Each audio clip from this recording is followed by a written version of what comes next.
پھر اسی طرح اللہ سبحانہ وتعالیٰ کی صفات الحی القیوم کا ذکر ہے، یہ بھی بہت زبردست صفات ہیں، اور ان میں اللہ سبحانہ وتعالیٰ کا اسم اعظم ہے جس کو پڑھنے سے دعائیں قبول ہوتی ہیں۔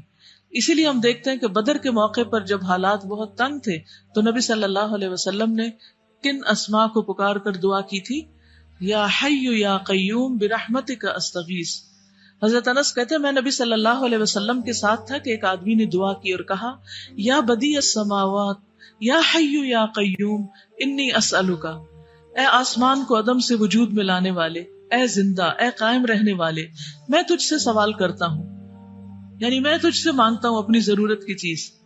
تو آپ نے فرمایا کیا تمہیں معلوم ہے کہ اس نے کس چیز کے ساتھ دعا کی؟ قسم اس کی جس کے ہاتھ میں میری جان ہے، اس نے اللہ کو اس نام کے ساتھ پکارا ہے کہ جب اس نام کے ساتھ اللہ کو پکارا جاتا ہے تو وہ دعا قبول کرتا ہے۔ تو آپ چاہتے ہیں کہ آپ کی دعائیں قبول ہوں تو یہ تینوں نام اپنے ریمائنڈرز میں لکھ لیجئے۔ جب بھی آپ چاہیں کہ آپ کی دعا قبول ہو تو پہلے اللہ تعالیٰ کو ان ناموں سے پکارے اور پھر دعا مانگے۔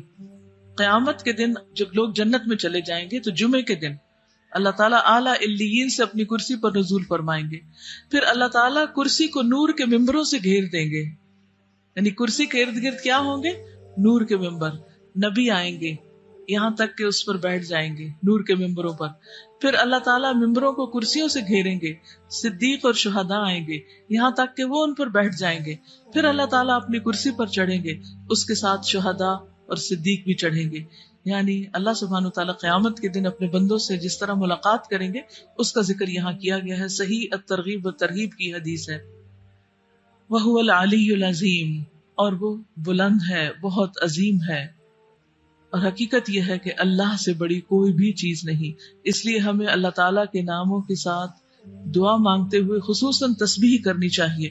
فَسَبِّحْ بِاسْمِ رَبِّكَ الْعَظِيمِ، قسم اس کی جس کے ہاتھ میں میری جان ہے، اس نے اللہ کو اس نام کے ساتھ پکارا ہے کہ جب اس نام کے ساتھ اللہ کو پکارا جاتا ہے تو وہ دعا قبول کرتا ہے۔ تو آپ چاہتے ہیں کہ آپ کی دعائیں قبول ہوں تو یہ تینوں نام اپنے ریمائنڈرز میں لکھ لیجئے۔ جب بھی آپ چاہیں کہ آپ کی دعا قبول ہو تو پہلے اللہ تعالیٰ کو ان ناموں سے پکارے اور پھر دعا مانگے۔ یا حی یا قیوم برحمتک استغیث، یا حی یا قیوم برحمتک استغیث، یا حی یا قیوم برحمتک استغیث، یا حی یا قیوم برحمتک استغیث۔